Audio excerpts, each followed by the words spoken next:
Welcome back to another episode of ROC Boys Football. Today we are taking a look at Daniel Jeremiah's Mock Draft 2.0, published on, I believe, February 22nd. So pretty recent, and we're going to get right into it. Before that, appreciate you guys liking, subscribing to the channel. The support has been just absolutely unreal.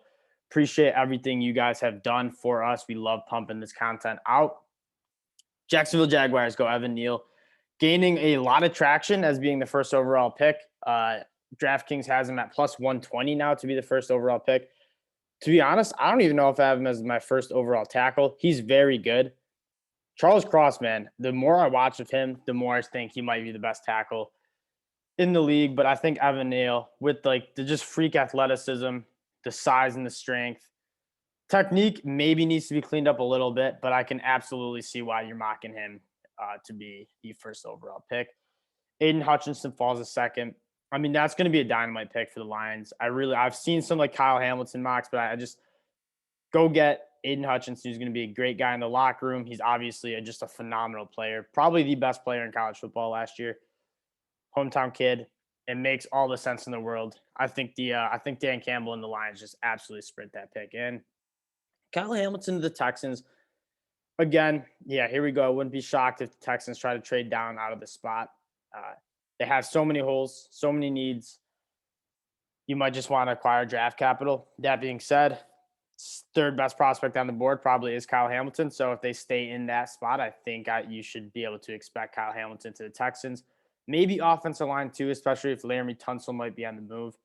Kyle Hamilton, man, he is a special, special player. Haven't seen a guy like him in a hot minute. Ike Ekwonu to the Jets. Again, like I'm a Charles Cross guy personally in this, but I mean, getting off the bus with Mekhi Becton, Ike Ekwonu, like that's a get off the bus group, you know?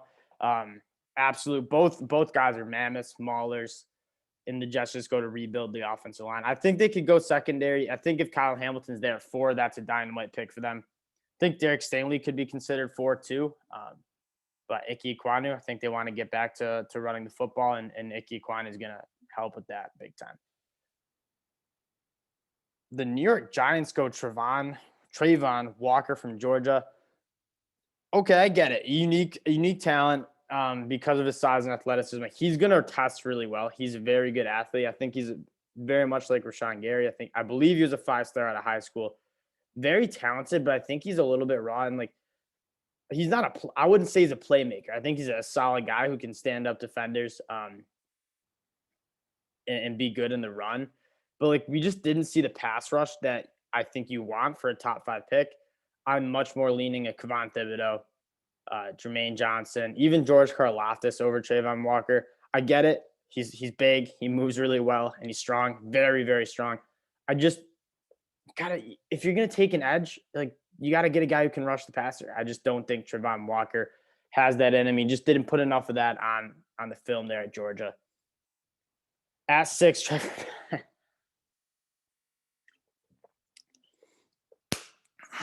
Trevor Penning.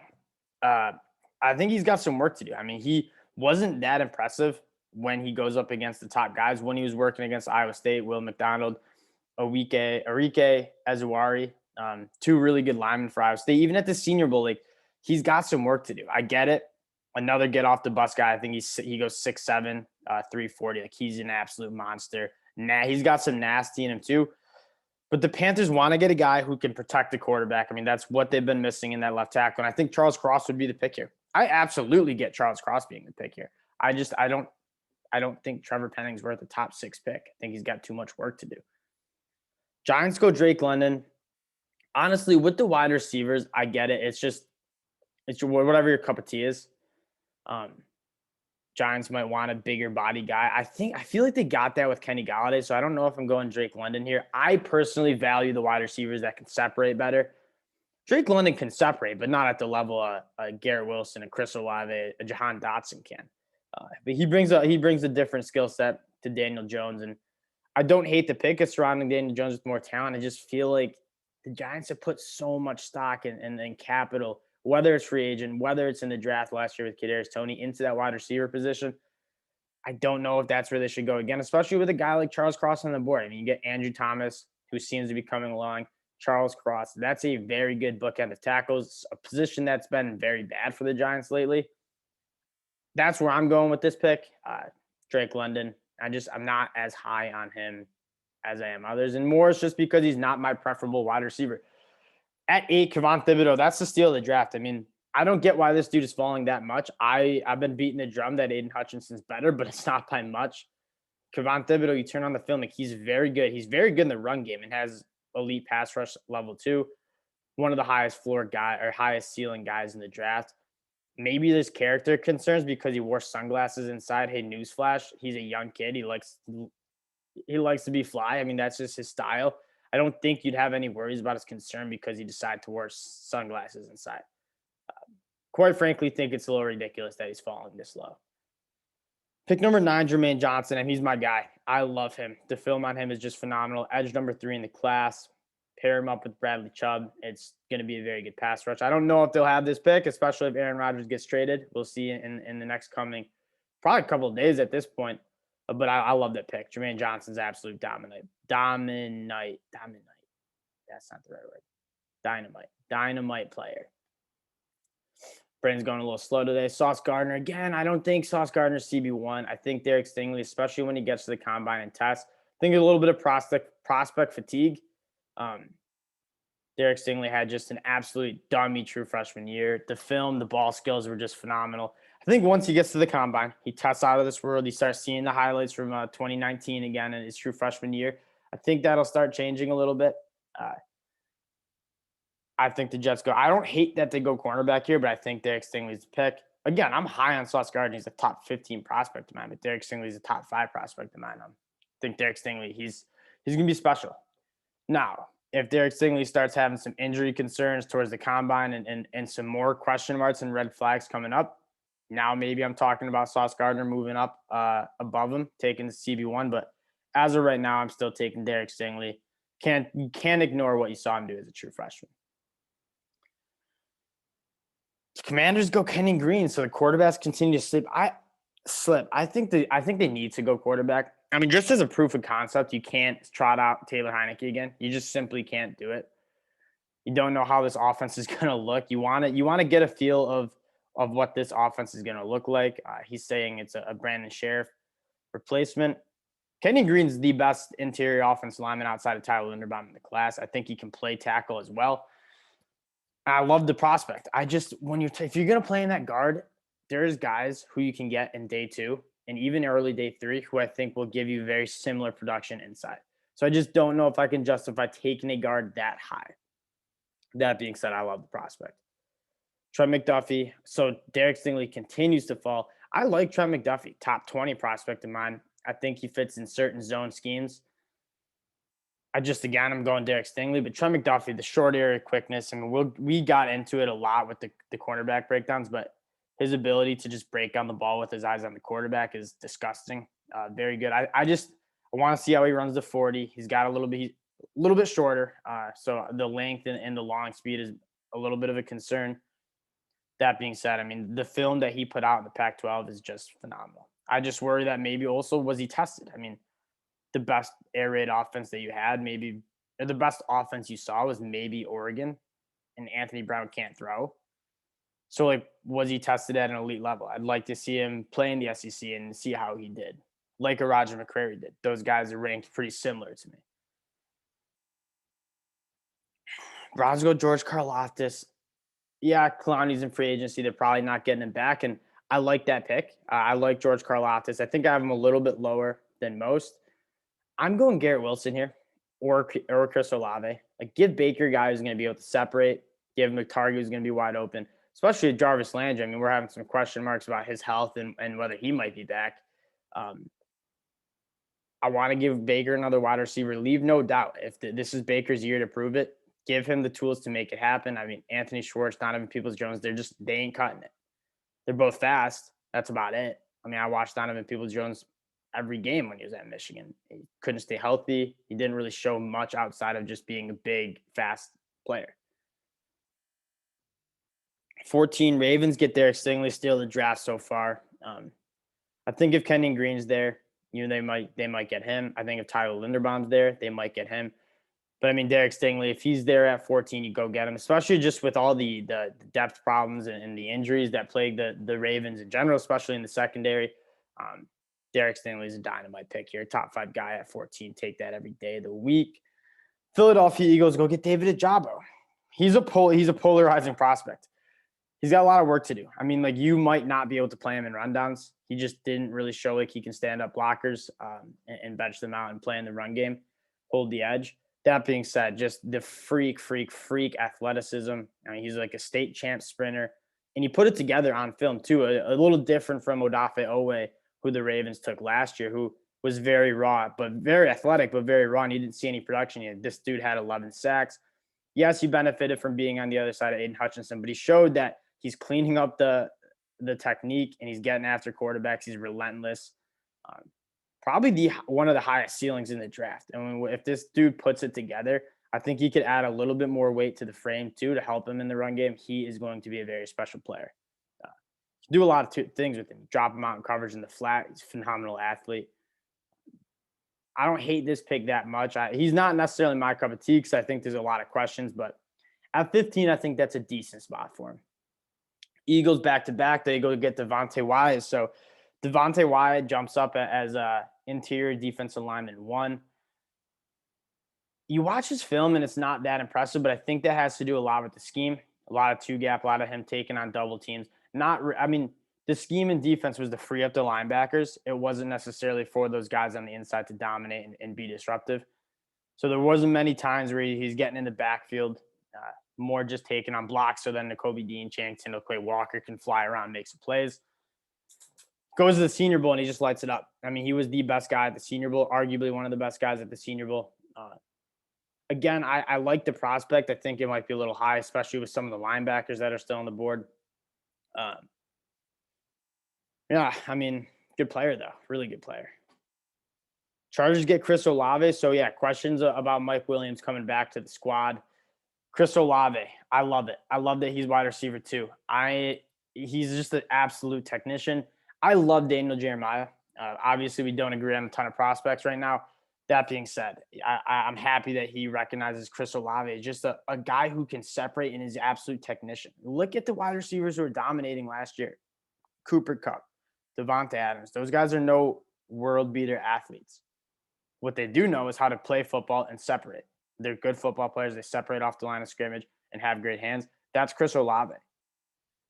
Now, I think Chris Olave is a better athlete than I'm giving credit for. He might run one of the faster 40s at the wide receiver position. I feel like most people think Garrett Wilson is the better athlete, but when it comes to just straight line speed and just burners, I mean, Chris Olave has it. He absolutely has it. I think Garrett Wilson has got a little bit it factor, a little bit more shake, but when it comes to just being a technician, being able to stretch defenses down the field, Chris Olave brings a lot of that to the table. Him and Keenan Allen, good luck trying to stay in their pocket because they're both great route runners. Saints go get the first quarterback, Kenny Pickett. I think that's the pick if the Saints have it. I think he's the most pro-ready guy, and the Saints are a team that can, if they have a solid quarterback, like they can make it run. They have a very good roster. I think they need to draft a quarterback because they don't really have any money, so you're not really going out and signing any meaningful quarterback just because you're so squished in that cap.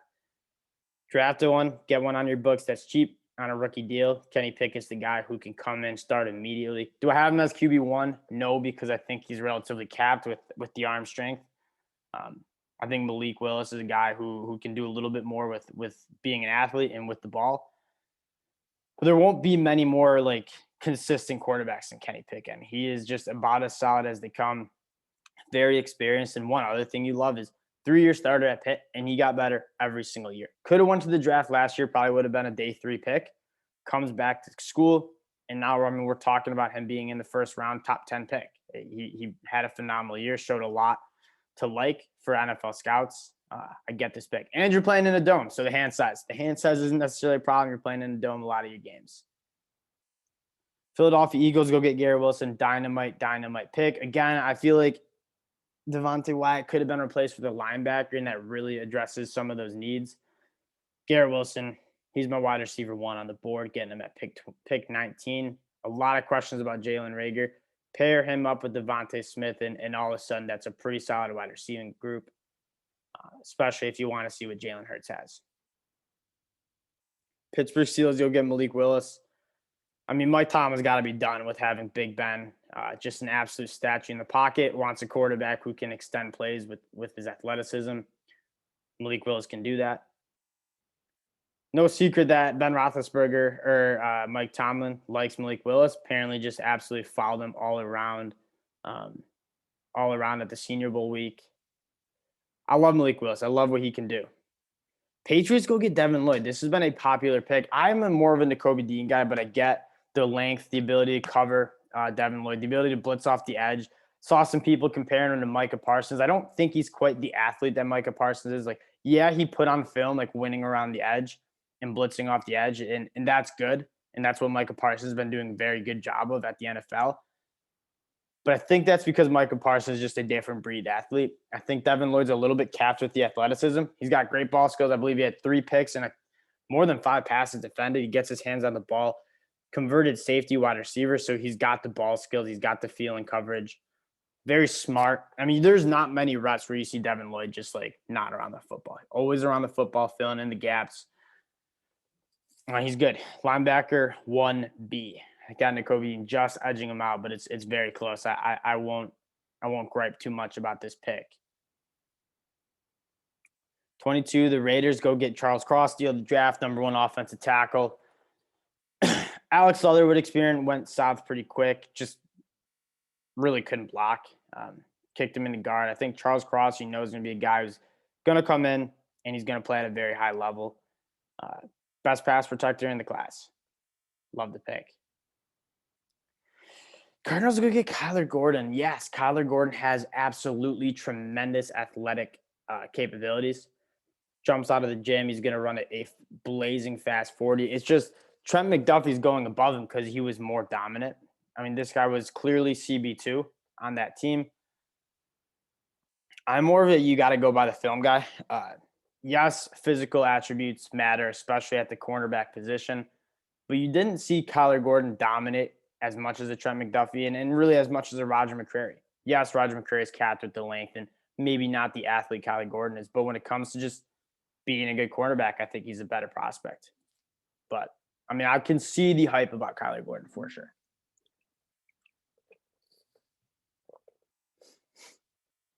Moving on to the Dallas Cowboys. They go get Nakobe Dean. We're ripping a Cowboys mock tomorrow night. If Nakobe Dean's on the board at 24, I think you smash it. Same goes with Devin Lloyd. I think also picks, especially with Tyler Linderbaum on the board, could be the move. But, man, Nakobe Dean, what he's going to bring to the locker room, the speed that he's going to bring. Yeah, he's a little bit undersized, but he doesn't play undersized. I mean, he is coming downhill. He's a heat-seeking missile to the football. Whenever I tried to watch Georgia film, which I was watching a lot of because, like, half that defense is top prospects in the draft, Nakobe Dean is the guy, he's just standing out. And he took over Monte Rice's spot last year because you had to find a way to get this guy in the field. He's very, very special. He's got phenomenal instincts. I get it. Undersized, not the best length. You worry about that in coverage. Go get the best football player in the draft, man. I mean, he was one of the best players in the country last year. The film doesn't lie. Measurements be damned. Kobe Dean's linebacker 1. Bills go get Treylon Burks. Interesting. I mean, if there's one of those cornerbacks on the board still, I think they go that direction, especially Trent McDuffie. I'm not in love with Treylon Burks as a prospect. He didn't show like a full developed route tree. Like, yes, he can win downfield, and yes, he's good with the ball in his hands. And I might be falling into the DK Metcalf trap again, where it's like, oh, he's like freakishly big and freakishly fast. And I was like, oh, but he can't get open. Like, DK Metcalf can get open. He can use his body to go make plays on the ball. He uses his speed. Treylon Burks is a little bit like that. And so maybe I'm falling into the trap and not liking Treylon Burks as much as I should be. Give Josh Allen a big target who's got absolute burners for the size. I could get behind it. I mean, he's tempting. Absolutely tempting. Daniel Jeremiah said it. That offense is going to be just phenomenal. Tennessee Titans go get Tyler Linderbaum. This is a dynamite pick. If he falls to 26, I think this is just Ben Jones he's up on contract. Tyler Linderbaum will be a top 5 center in the league his rookie year, if not one of the best. I mean, the film of him at Iowa was just nothing short of remarkable. It's just a shame that he plays center. He would be a top 5 pick easily if people valued that position. Just he's undersized, but he just knows how to use his leverage. Former wrestler. I mean, there's a video of him beating Tristan Wirfs to win the Iowa State title in wrestling and winning a state title. I believe it was a state title, but being a good wrestler in Iowa is just different. He knows how to use his body. He knows how to use his leverage. And he's just tough. He's tough and he's a great athlete. I mean, this guy's an all-around, the best center we've ever evaluated here. Just damn shame he's played center, man. Tampa Bay Bucks go with Jamison Williams. The guy who's going to be able to blow off the top of defenses. Question marks about who's going to be the quarterback. I know Bruce Arians said that Blaine Gabbert could be an option. And you're giving Chris Godwin probably not going to be there. Obviously, Antonio Brown will not be wearing a Buccaneers jersey ever again. Go get whoever is going to be playing quarterback, another weapon. Pair him up with Mike Evans. You got some speed. You got some absolute dominant catch point receiver in Mike Evans. And yeah, you're getting some offensive firepower there. I'm behind that pick. I'm all right with that pick for sure. Green Bay Packers go get Boy Moffitt.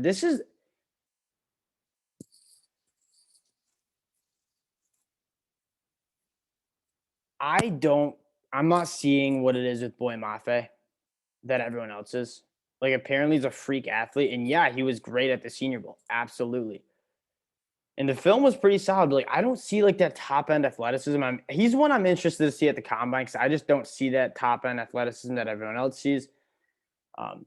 Yeah, he's a good player, but I have, like, a late day 2, early round 3 grade on this guy. And I'm just really off with most of these guys. I'm probably the one wrong. I haven't been doing this for as long as Daniel Jeremiah has. But yeah, I'm just not as high on this guy's prospect. Like, if he was the athlete everybody's saying, he wouldn't be there as a redshirt senior.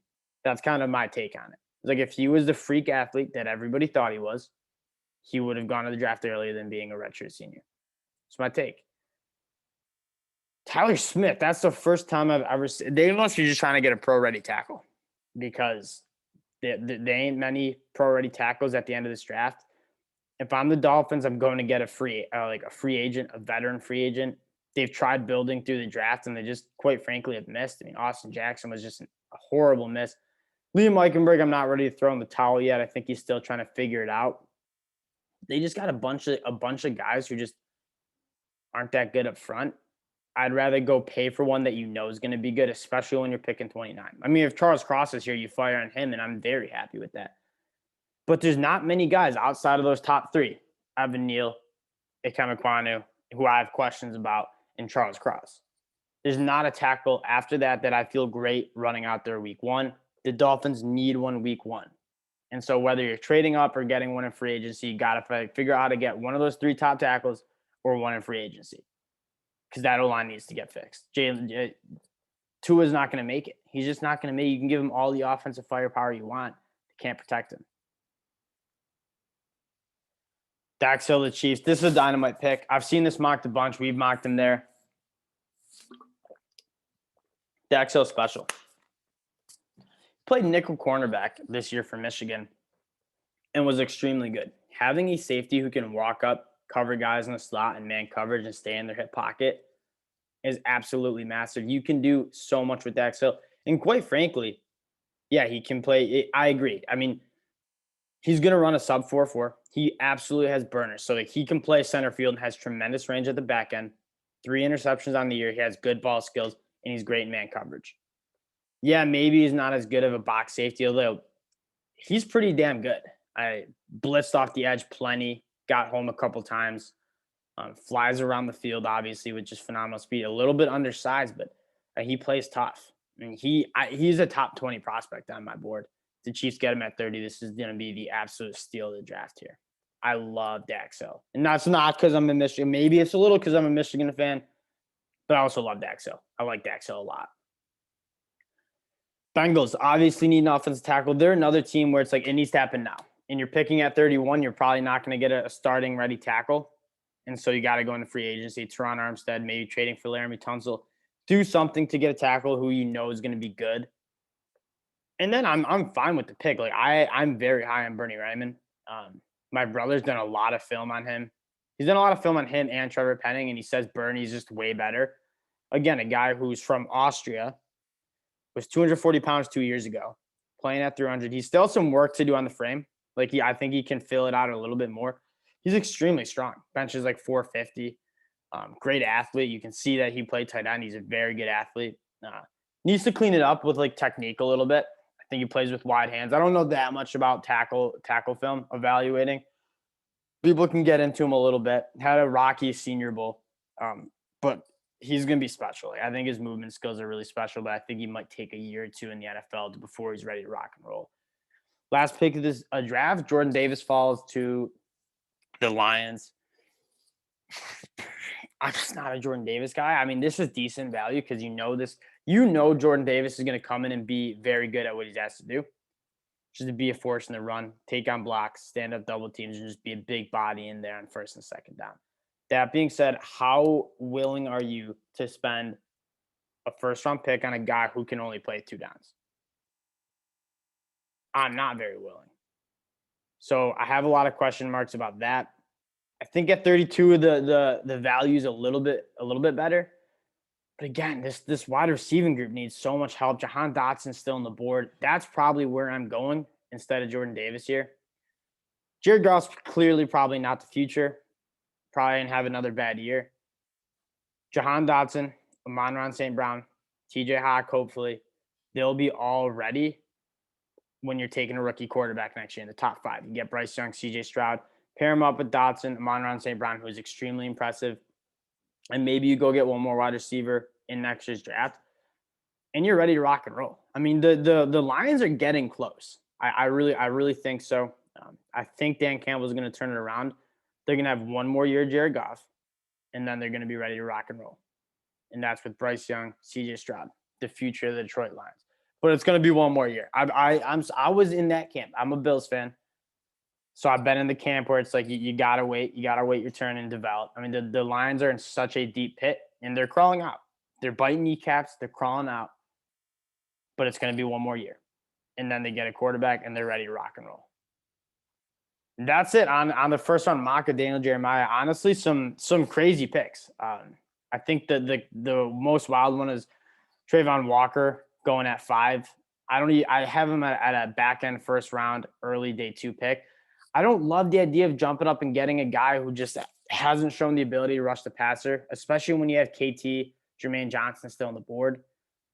And this is a deep edge class where it could be like there are a lot of good edge prospects in the second round. There just are. And so taking a guy with like, I'm not going to say he doesn't have upside because he has plenty of upside with just the freak athleticism, but a guy who's rather unproven in rushing the passer kind of has some question marks. And then steal the draft. So that's probably reach of the draft. We'll start doing an awards. Reach of the draft, Travon Walker. Steal the draft, probably Derek Stingley at 14 to the Ravens. And I think Beck's fit is Dax Hill to the Chiefs. Appreciate you guys rocking with the ROC Boys as usual. You guys are just shown so much support to the boys. We appreciate it. And we'll talk to you guys later with some more NFL draft content. Peace, y'all.